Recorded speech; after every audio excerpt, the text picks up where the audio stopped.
30 years in the East, 30 years in the West. Don't look down on the young and poor. It's a pity that this guy doesn't understand the power of this sentence and is still laughing. He will cry in the future.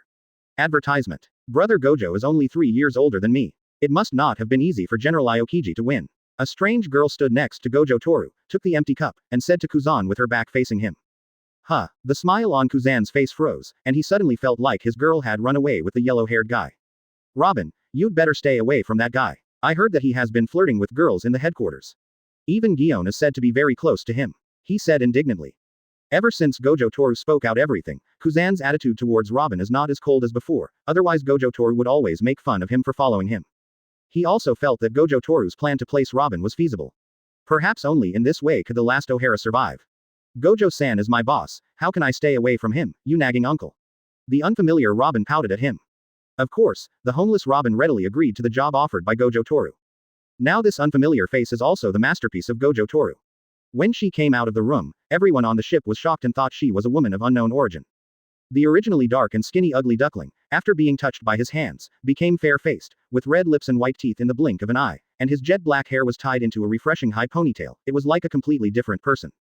This magical technique, Gojo Toru seemed to say it was some kind of Asian witchcraft. Yes, it's called Asian witchcraft. It is his family's unique secret skill that is never passed on to others. After mastering it, one can be invincible in the world. It sounds extremely terrifying. But it's also good not to tell anyone else, and she is happy to let Gojo Toru help her. Therefore, Gojo Toru will be her only boss from now on, and Kuzan. Humph, after scaring me for so long, of course I will stand on the side of Gojo Toru to save her. This will be the case for the next period of time anyway. The other side. The nagging Uncle Kuzan covered his chest with his hands, looking somewhat distressed, and drank alone. Gojo Toru was breathing slightly, glancing at him with the side of his eyes, trying hard to suppress a smile. The merchant ship that had finished the race was sailing in the night. Without the excitement just now, it became quiet again. Gojo Toru took a sip of beer, looked at the unchanging sea, and suddenly felt bored. I just said that I can't be a pirate. It's so boring to be on the sea every day. He sighed in his heart. We can't get to Dressrosa until tomorrow night. How boring. Robin was cleaning up the mess after dinner, and Gojo Toru watched her actions with boredom. Well, although I have improved my appearance through my own actions, I am still skinny and look very unhealthy. An idea suddenly came to his mind, and then the corners of his mouth slowly rose. He came up with a funny idea. Chapter 40 Interrupted Aerobics. Hey you, come here. Gojo Toru greeted the most advanced pirate with some excitement. Here I come. The pirate came up quickly and flattered. What do you want, Master Gojo? Gojo Toru looked him up and down and asked. What's your name? Hey, the little one's called Mike. What a nice name. Gojo Toru smacked his lips, then looked at him suspiciously. Do you really know how to use the things you bought when you got off the ship? Mike was stunned when he heard this, and then he patted his chest and assured. It's true. We played that together before we became pirates. Then why do you become pirates if you have these skills? Gojo Toru asked in confusion. Mike scratched his cheek and smiled bitterly. You can't make a living playing those games. Otherwise, who would be willing to risk their head to become a pirate? Gojo Toru was stunned, feeling that this answer was reasonable, yet also unreasonable. On Earth, having that skill may not necessarily make you rich, but at least you won't starve to death. Standing up and patting Mike on the shoulder, Gojo Toru smiled and waved. Come on, I'll take you to have some fun. Having said that, he called a few other pirates who were also confused and entered the cabin. Only Kuzan, Robin, and a skinny man with his hands wrapped like Doraemon were left on the deck, helping Robin clean up. Seeing them being so mysterious, Kuzan asked in confusion. Why did they go? You can see what they are doing through the crack in the door. Robin's true nature begins to show. Ah, actually I'm not that curious. Then put your feet up. Kuzan honestly lifted his foot to allow the mop to pass smoothly. 3 minutes later. Robin, you've already dragged me so hard that I'm reflecting the light. I don't need to drag you anymore. Kuzan kept his foot raised, looking helpless. Robin snorted and turned to mop somewhere else. Robin. Kuzan suddenly called him. I'm sorry about O'Hara, he said softly. The deck fell silent. Click. Robin turned his back to Kuzan and raised his hand to wipe his face. It's not your fault. I don't blame you. But I do.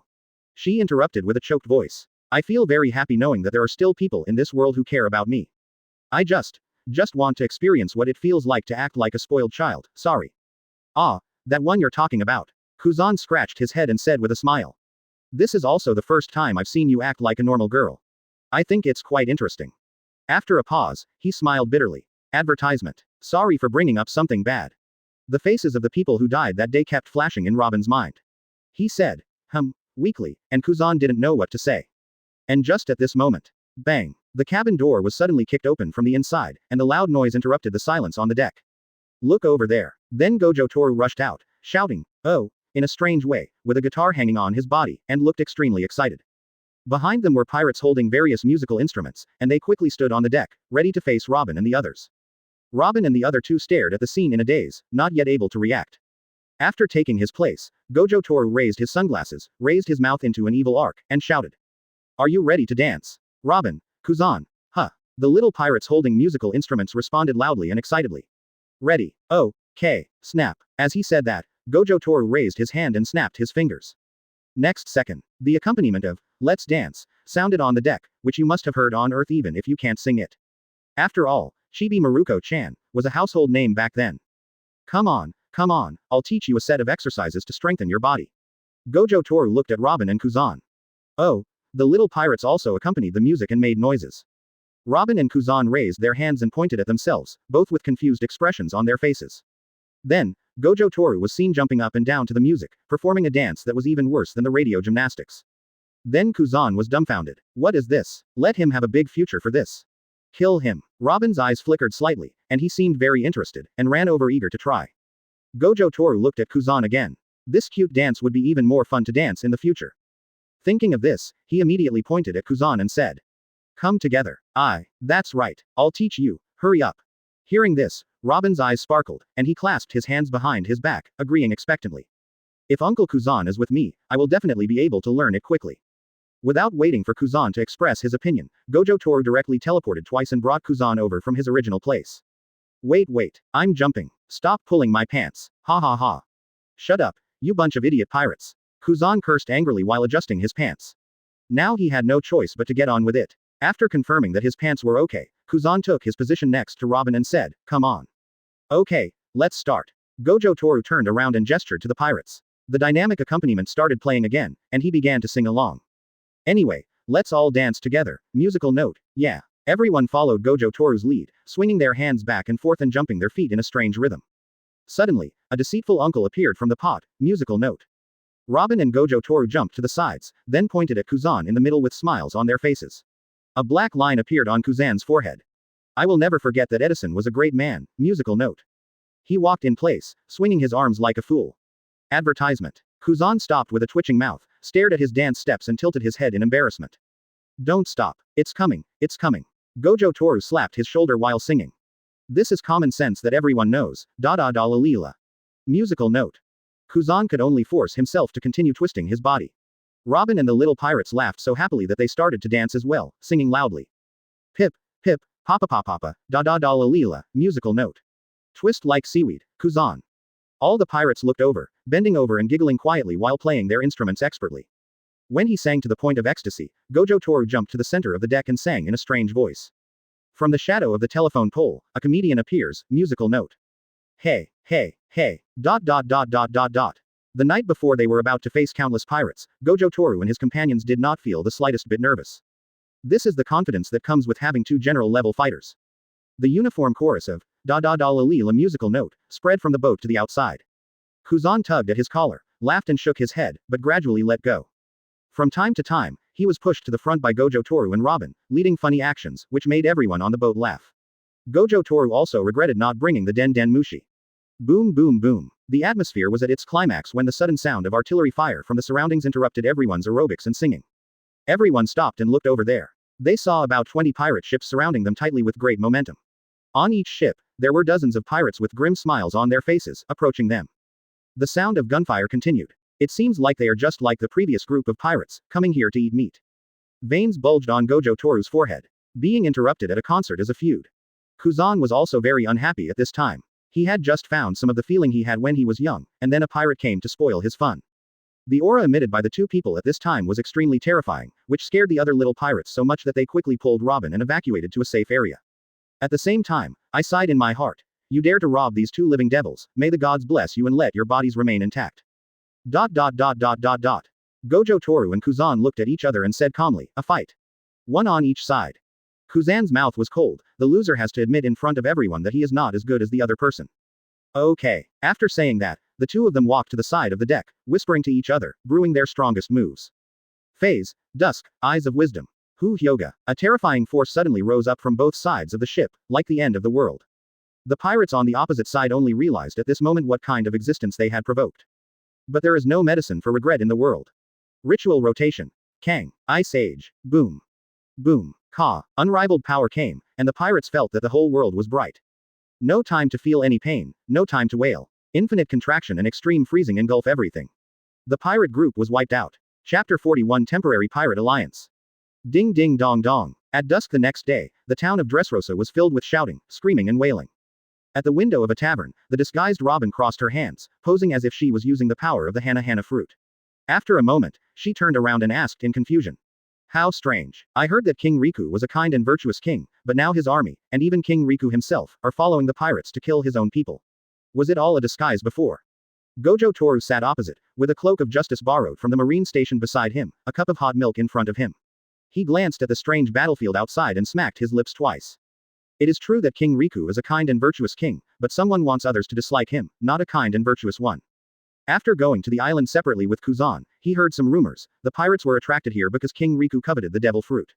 It was similar to the original plot, with the scene of infighting outside, and Gojo Toru was sure that it was the work of Doflamingo. When he saw in the newspaper that Doflamingo had run to Dressrosa, he guessed what the little firebird was going to do. But knowing is knowing. Gojo Toru had no intention of intervening. After all, Flamebird was indeed the legitimate heir of Dressrosa, and this was a struggle within the royal family. Marines don't interfere in internal affairs. If Dover can really control the kingdom in such a chaotic situation, it means that he is indeed capable. And in this way, he can also keep a firm grip on Dover's pigtail. Robin leaned forward, looked at King Riku who was rushing towards the soldiers with his sword, and asked in a low voice. So, the King Riku outside is someone else pretending to be him, to frame the real King Riku. Gojo Toru pointed in the direction she was looking at, and responded, look carefully at the top of King Riku's head. Oh, Robin stared hard for a moment, then exclaimed, hey, there is a silk thread. She turned to look at Gojo Toru and said in disbelief, someone is controlling King Riku. Then you don't care. Why should I care about other people's family affairs? Well, isn't it said that in your place, if you kill someone, you must pay with your life? Quote. Well, I have to tell you about the word double standard. Double standard. It doesn't sound like a nice word. Quote. Quote. After a hearty meal, the two boys and girls put on their cloaks of justice and went out for a stroll on the street. While cleaning up the running pirates, he walked towards the end of the silk thread. Only, the number of pirates is unexpectedly large. On the other side, in the same pub, there was a constant sound of toasts and finger-guessing games, and more than a dozen tables were filled with all kinds of pirates. The tavern owner was now lying in a pool of blood, with no one paying attention to him. At the largest table in the center of the tavern, three seemingly bossy men were sitting opposite each other, with two empty seats next to them, and another man was walking back and forth at the front. Advertisement. The man was obviously getting impatient and said. Why hasn't George come yet? Isn't he the most active one in the alliance matter? Someone go and urge him. The three people sitting at the table were drinking quietly, but they were also getting a little impatient waiting, and they looked towards the door from time to time. If Gojo Toru were here, he would definitely shout that he met an acquaintance. Because two of Blackbeard's future subordinates, the King of Evil and Catherine Demeyer, were also sitting there at this time. Waited for a while longer. The clock on the wall pointed to 7:30. The evil king slammed the wine glass heavily on the table and said coldly. Don't worry about George. Lousy didn't come here from his own country just to wait for him. The battle for the devil fruit will start in half an hour, and we must hurry up and discuss how to deal with the forces of the three emperors. Catherine Demi raised her head and took a sip of rum, then raised her chin and asked. What's your plan? Although it's not the three emperors themselves who are here, none of those officials are easy to deal with. At the side, the captain of the White Cat Pirates, Shet, shook the fat on his face and said disdainfully. They are just cadres, meow. Why don't we join forces and defeat them one by one? But there is only one fruit. How can we divide it among us even if we grab it? We can't each take one, meow, ha ha ha. Ha ha, then everyone will rely on their own abilities. Anyway, it's better than the current chaos among dozens of pirate groups. As the King of Evil Government spoke, his brows suddenly frowned and he looked towards the door of the tavern, and the others followed suit. Then, the door was suddenly knocked open by a pirate, who stumbled and rolled twice on the ground, and then shouted in horror. Dear captains, Captain George and his pirate group were wiped out by a marine boy we have never seen before. Our brothers who were still outside were also killed by that guy. Bang. What? Upon hearing this, everyone in the tavern jumped up in shock. The evil king frowned, looked at the pirate, and asked. You mean a marine boy who killed all of us out there? One person. The pirate's face turned pale and he responded. Yes, but there was a girl with him, but I didn't see her take any action. It was the marine boy who did all the fighting. The King of Evil Government leaned his hands on the table, his face extremely gloomy. He really didn't expect that before they even started fighting for the devil fruits, they would inexplicably lose hundreds of their subordinates. Could it be that the one coming is a general? But what he heard was a young boy. The other four pirate captains looked at the King of Evil Government, their meaning was clear, whether to fight or not. The King of Evil Government narrowed his eyes slightly. This means the other side didn't bring any marine troops.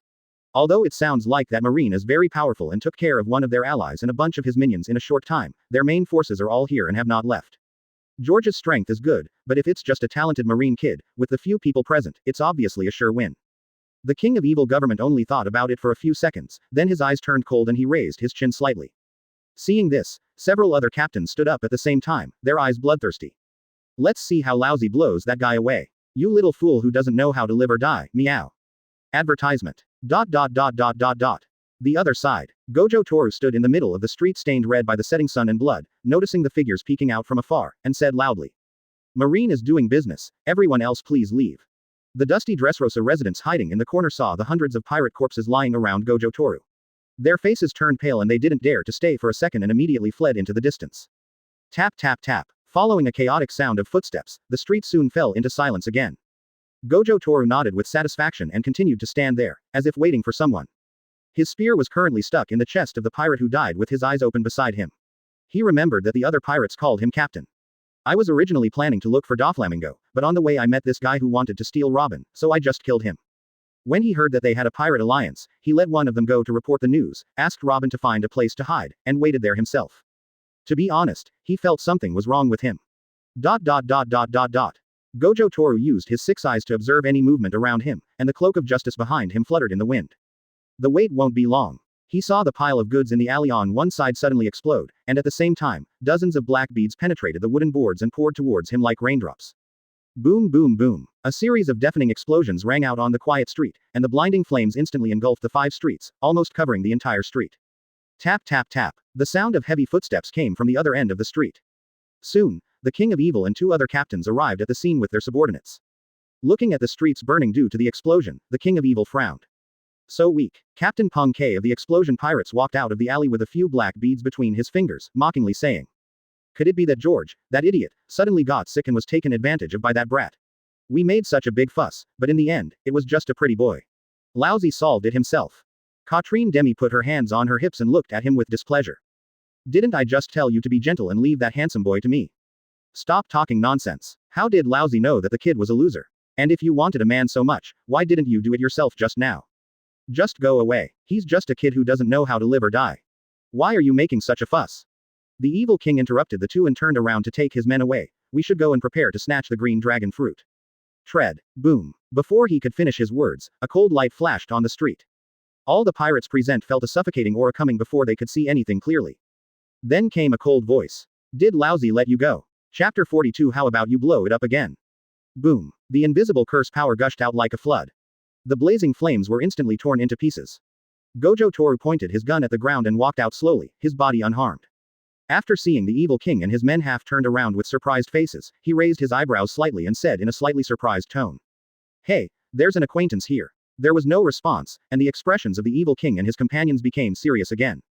Although I don't know why this little ghost didn't die in the explosion, it doesn't matter, I'll just kill him again. Katrine Demi grinned with her big red lips, looking at Gojo Toru with greed in her eyes. If you can get this handsome boy into my bed and grab the azure dragon fruit, I won't fight with you anymore.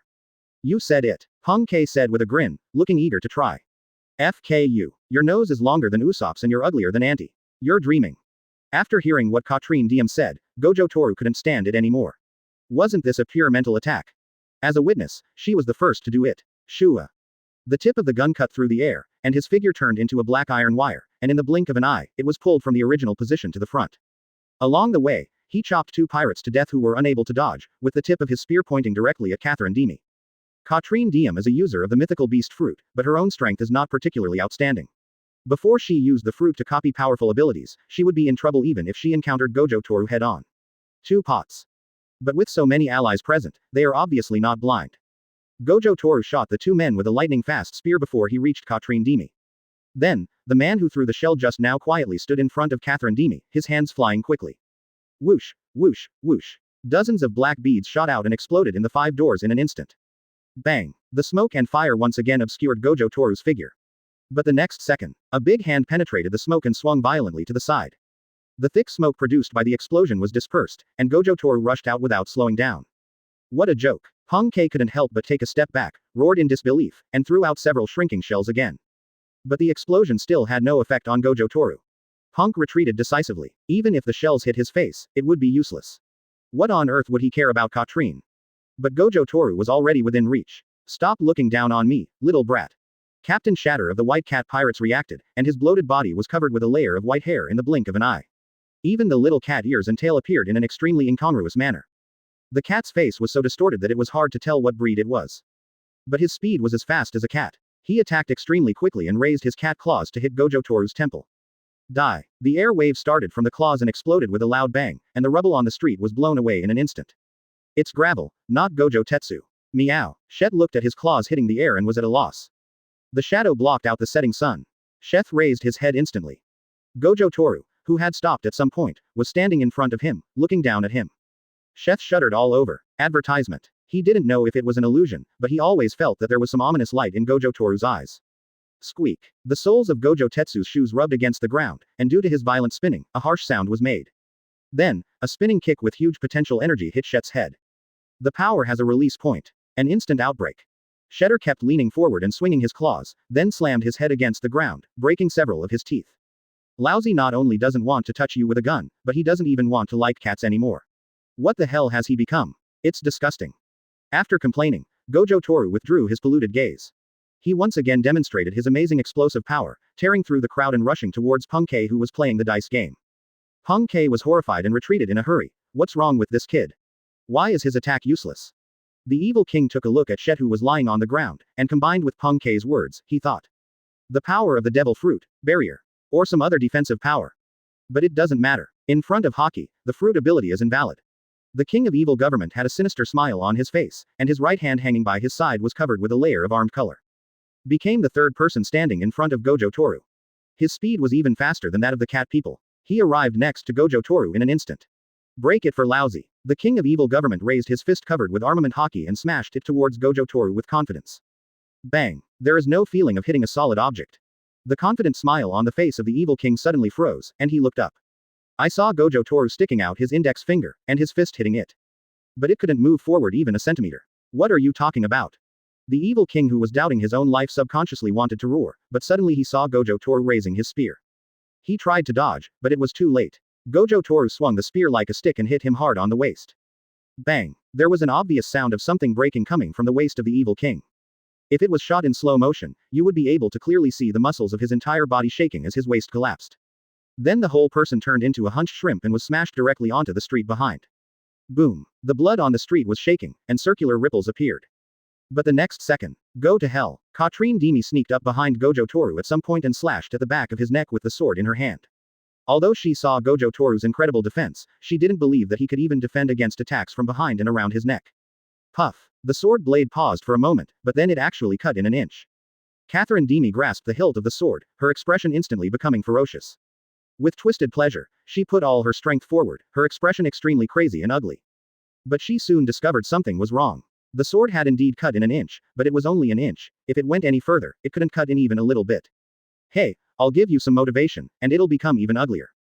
Gojo Toru chuckled and slowly turned around. When Catherine Demi lowered her head and looked into Gojo Toru's eyes, she seemed to see the light in his eyes.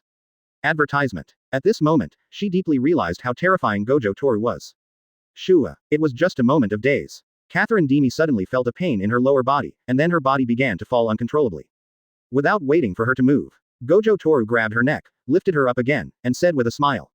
I don't like looking up at people, so I did a small operation on you. You probably won't mind, right? Hearing this, Katrine Demi realized that her legs seemed to have disappeared. Quote. Exclamation mark quote. Before she could even utter a scream, Gojo Toru's fist slammed into her stomach. Vomit. Katrine Demi's eyes suddenly bulged and she vomited a mouthful of blood foam mixed with minced meat. Gojo Toru turned his head to avoid the filth, reached out slowly, and took her sword. He threw her to the ground, with the tip of the knife pointing downwards at her abdomen. He smiled gently. Remember, don't say such disgusting things again. The words fell. Puff. Katrine Demi was stabbed through by her own knife and nailed to the ground. She immediately raised her head in pain, but couldn't get up. She could only open her mouth and stare with anger. Snap. Gojo Toru drew his sword, and then, under her gaze of fear, pleading, anger, and regret, he stabbed it again. Next comes the third sword. Then, it was the fourth sword. After 4 swords, bright red blood and various liquids spurted all over the ground like a fountain. Catherine Demi's head tilted and she completely lost consciousness. Gojo Toru turned his head and cast his gaze at Peng Kei and the pirates who were standing there in a daze. Peng Kei still held the black bead in his hand, but he was stunned. Gojo Toru walked across the street step by step, came in front of him, and then stopped. Peng Ke finally reacted, raised his head stiffly and looked at Gojo Toru. Gojo Toru pointed to his head and smiled brightly. How about you try to blast this again? ... A sharp autumn wind blew by, and it seemed as if time had stood still. Peng Ke's body began to tremble, and his pupils trembled violently. He saw it. He saw it too. He swore that he really saw a strange light from Gojo Toru's eyes, that looked like an ominous thing. ... Yes, that was not his illusion. Gojo Toru's current situation is indeed somewhat special. Just now, it was the first time that he killed hundreds of humans alive with his own hands without using any magic. Otherwise, there would not be an intact body left at the scene. His smiling eyes were filled with thick madness. To put it simply. Hi. Chapter 43 New Functions of Kang. Peng Ke stared at Gojo Toru in a daze. He neither threw away the shells in his hand nor continued to run away. The whole person stayed where he was. Throwing cannonballs is fun, right? Gojo Toru smiled and looked around. The surrounding streets and buildings were completely reduced to ruins by this guy, and the fire spread all over the place. Gojo Toru lowered his eyes and looked at Peng Ke, then slowly clenched his right fist. Just stay still and don't move. Peng Ke's lips trembled and he took a step back unconsciously. An indescribable feeling of suffocation began to surge. He regretted coming to this island, and even more regretted standing here. Grit your teeth, B****************. As he spoke, Gojo Toru slowly leaned back, gathering strength, and even his fists were shaking slightly from using too much force. Then, black lightning appeared faintly. The other side.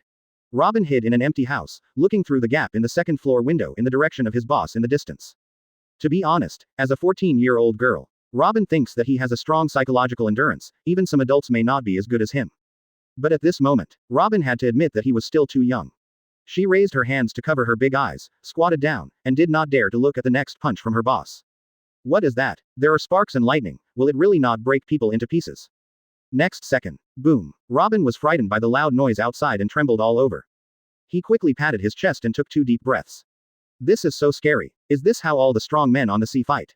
Fortunately, I have never encountered it before. Don't move. A faint, trembling voice suddenly sounded from behind.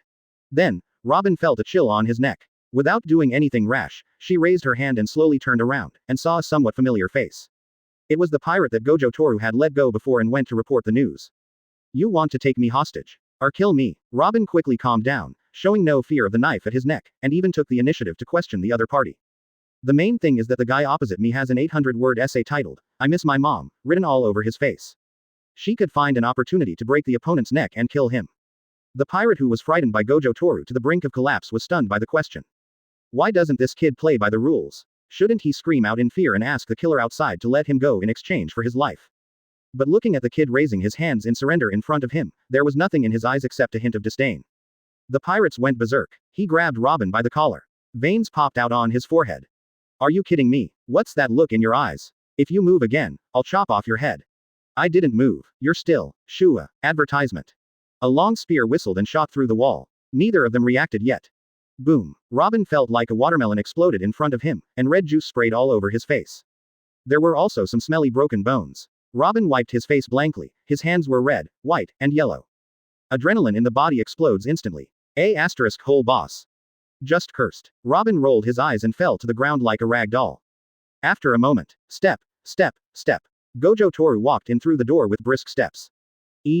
Looking at Robin lying on the ground, he ran over quickly. Crouch down. Shake Robin's shoulders violently with your hands. Robin. Gojo Toru shouted solemnly. Robin, wake up. You're not allowed to sleep here.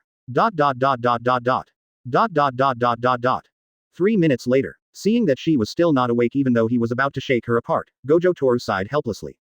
Look at this young man. Oh, sighing again, Gojo Toru used Kang to absorb her into his hand and walked out with her in his arms. He was whistling the old Spider-Man theme song leisurely. Spider-Man, musical note. Wait until you get back to the street. The pirate minions have been piled up into a small hill. Katrine Demi, who was nailed to the ground, and Penk, who had a hole in his chest, were breathing out more than breathing in. Entering the final countdown of life. He looked towards the place where the evil king and the Catman were lying, but he couldn't find them. Gojo Tetsu scratched his head. Tisk, I forgot to finish off the enemy. Then he looked at the 2 dying guys again. Well, I won't forget this time, you're welcome. After saying that, Gojo Toru raised his other hand and fired a Kang at Peng Ke. Boom. As soon as the azure energy ball touched him, it instantly compressed him into pieces. Gojo Toru just pulled his hand back and prepared to shoot Katrine Demi. He moved his hands. He quickly pulled Kang back closer, stared at it, and looked carefully at the inside of Kang. What is this? In Luyan's sight, there was a foggy thing of unknown origin.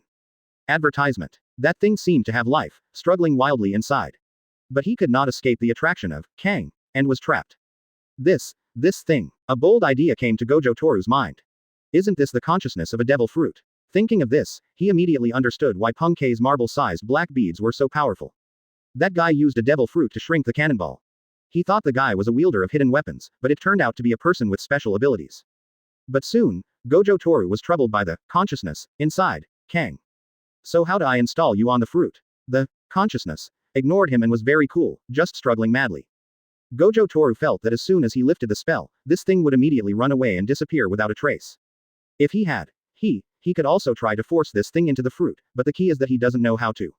Just like that, Gojo Toru held Robin in one hand and Aoi in the other, standing stupidly on the bloody street. After hesitating for a long time, just when Gojo Toru was thinking, let it go, he suddenly discovered that the consciousness had become very weak. Not sure, let's see. That's right, I became weaker. Gojo Toru looked at the wilted and dissipating consciousness, and immediately felt that there might still be hope. He quickly started teleporting around the city with the two objects. Soon, he found a smashed fruit shop. But fortunately, there is still a lot of fruit left. Gojo Toru carried to the center of the fruit and carefully lifted the spell. My dear, please pick a fruit you like. But when the spell was completely lifted, the consciousness fell to the ground with a squeaking sound. Don't get me wrong, this thing has no entity. Piaji is the sound made by Toru Gojo himself. Why are you still soft? Gojo Toru looked at it with a look of disappointment. You don't want me to help you. Tisk, you can't even say a word, you're really useless. Gojo Toru cursed, grabbed a bunch of fruits from the stall, and threw them all directly at the energy body. Pick whatever you want. Isn't that cool? If Robin was awake at this moment, he would be very scared.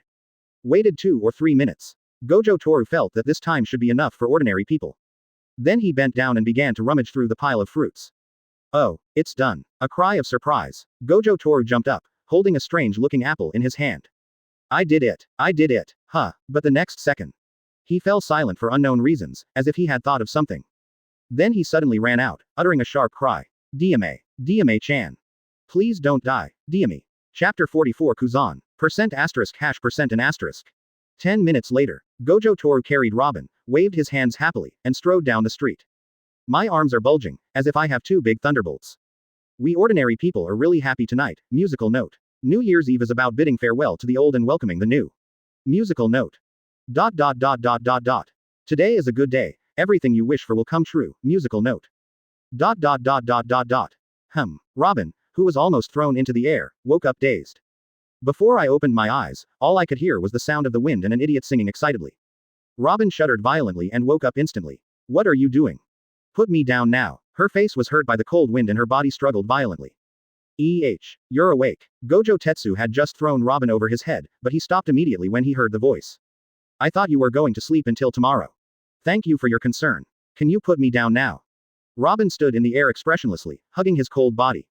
Gojo Toru said, oh, and put her on the ground. Then she hugged her knees, squatted on the ground, and didn't move. Gojo Toru touched his nose awkwardly and smiled. Hey, don't be angry. I was a little too excited just now. I apologize. Private Marseille. As he said this, Gojo Toru bowed deeply to Robin obediently. Then, the 2 big thunders on his chest. No, the 2 devil fruits in his arms fell out.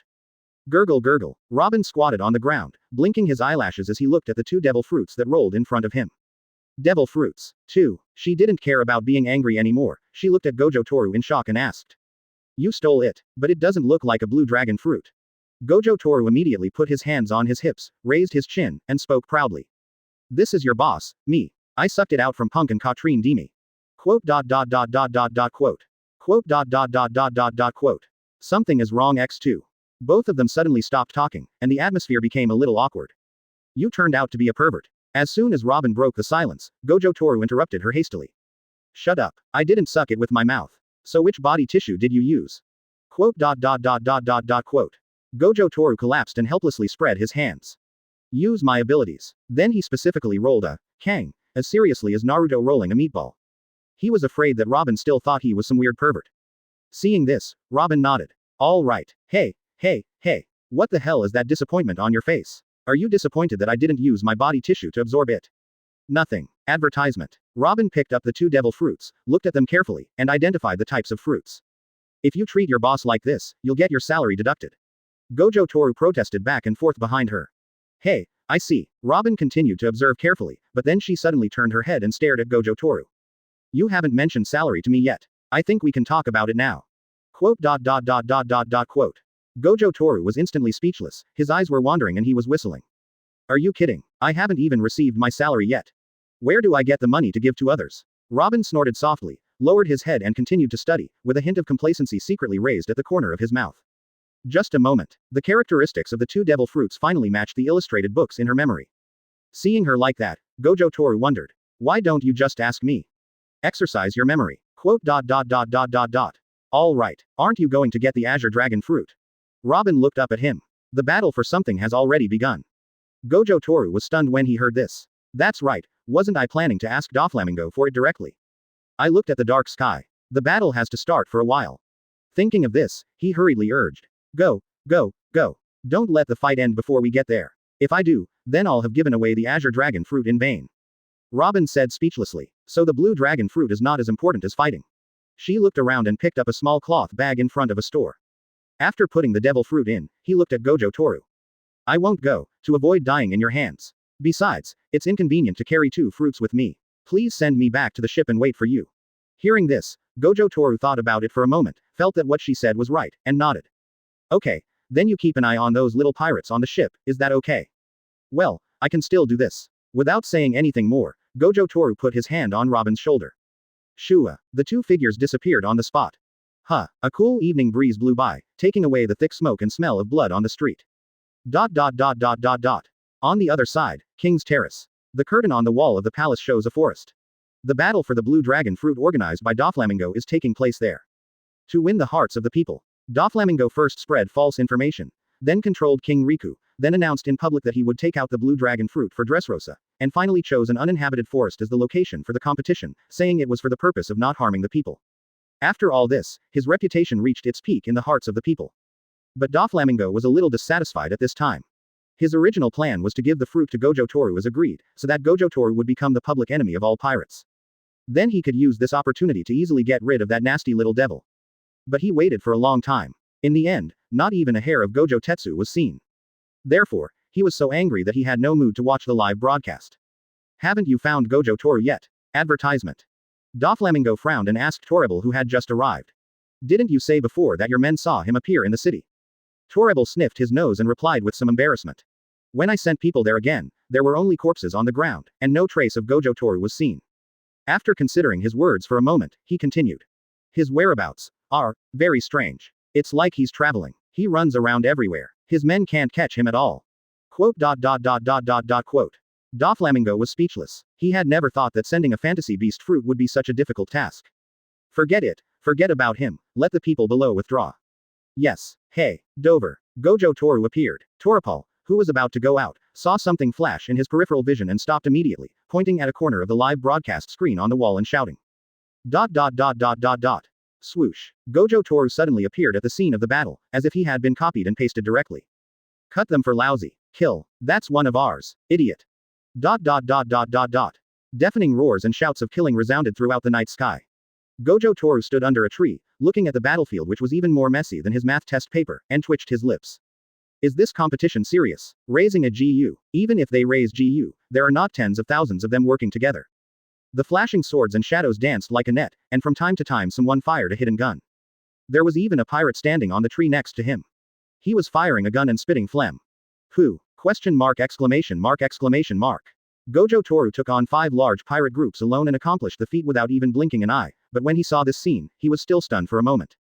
Whose general is this? Faced with a pirate with such high combat proficiency, even Gojo Toru immediately used teleportation to escape into the distance. After the old pus and sputum of the ultimate emperor soldier fell to the ground, Gojo Toru's figure disappeared again, and in the blink of an eye he appeared behind the guy. The pirate who was spitting and shooting down just noticed someone behind him. Before he could react, he was thrown up by a huge force and flew directly from the treetop. Gojo Toru stood on the treetop and began to look for Kuzan. We had agreed that we would gather together and defeat these pirates, but I was late. Well, it's really annoying. Dot dot dot dot dot dot. Center of the battlefield. Kuzan was breathing heavily, and the coldness around him spread throughout the venue. His opponent is Jin, Marco, Katakuri, Perospero, and the hundreds of elite soldiers they each brought with them. Even if Kuzan is a great general, he can't defeat this lineup in a short time. The three major pirate groups, don't worry about others, just fight him. But there is nothing that can be done about it, since he is the only marine in the whole place. Kuzan gritted his teeth and faced the opponent's attack again. At the same time, I cursed in my heart. Gojo Toru, you be asterisk asterisk asterisk asterisk asterisk D. Don't let me see you again. Chapter 45 I'm here. Just like in the middle of the forest during the Ice Age, fierce collisions suddenly bloomed in the night. Bang! Kuzan knocked back Katakuri with one punch, and then sent out a warning. He immediately wanted to turn around and blast Perospero, who had been firing cold arrows. But the next second he raised his feet, he found that Jin and Margao were blocking him again. Looking at the two birdmen in midair, Kuzan helplessly spread his hands. Shouldn't you be competitors? When did your relationship become so good? Margao, who was in midair, flapped his wings unnaturally and said with a smile. Don't worry, once we kick you out, they will be next. Hee hee. Jin smiled coldly. It seems that Whitebeard protects you so well that he dares to say anything big. Margao didn't pay attention, but looked at Jin with a proud face. Dad does feel very safe. What do you think, Jin, do you want to join our pirate group? Snort. Jin snorted coldly, ignored the playful and smiling guy, and locked eyes with Kuzan. As long as this general can be driven out, things will be much simpler after that. However, the general is indeed Marine's highest combat power. He glanced at the ice cubes on his wings that had not completely dissipated, with a solemn expression. It's a bit difficult. On the other side, Perospero came to his younger brother and lowered his voice. You try your best to block their sight later. I'll get the azure dragon fruit and retreat immediately. After hearing this, Katakuri looked at the blue dragon fruit in the sea tower stone cage on the high platform not far away, and nodded slightly.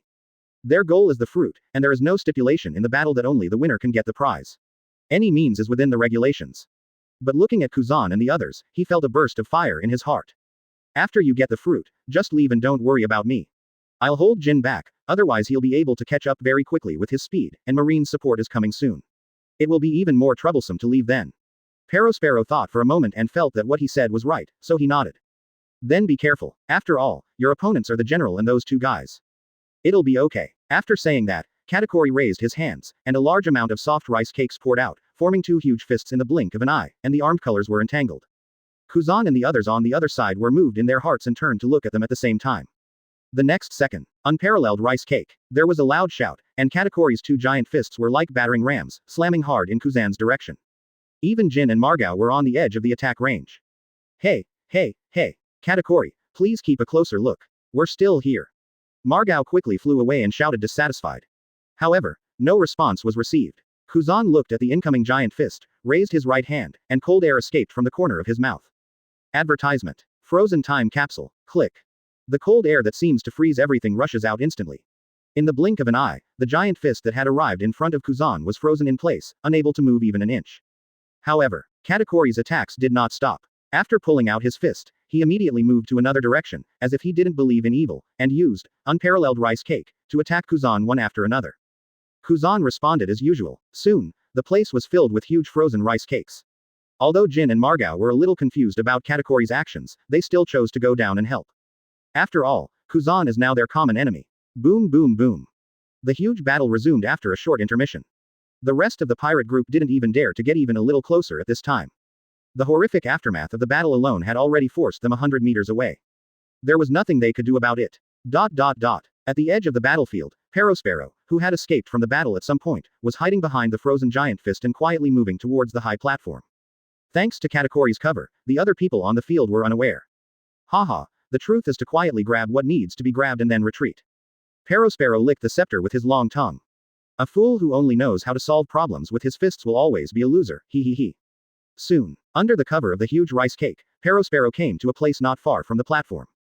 He waved the scepter in his hand and instantly created an extremely exquisite candy staircase leading directly to the top of the platform. Hey, I laughed at the blue dragon fruit. Ah. No, I'm afraid of heights. The moment he stepped onto the stairs. Suddenly, there were waves of screams and cries from behind, echoing throughout the forest. Boom, boom, boom. Perospero looked back and saw a large number of pirates falling from the sky 100 meters high. And there seemed to be something below, and the pirates were flying up into the sky as it moved. Perospero took a step back, a little dazed. What the hell?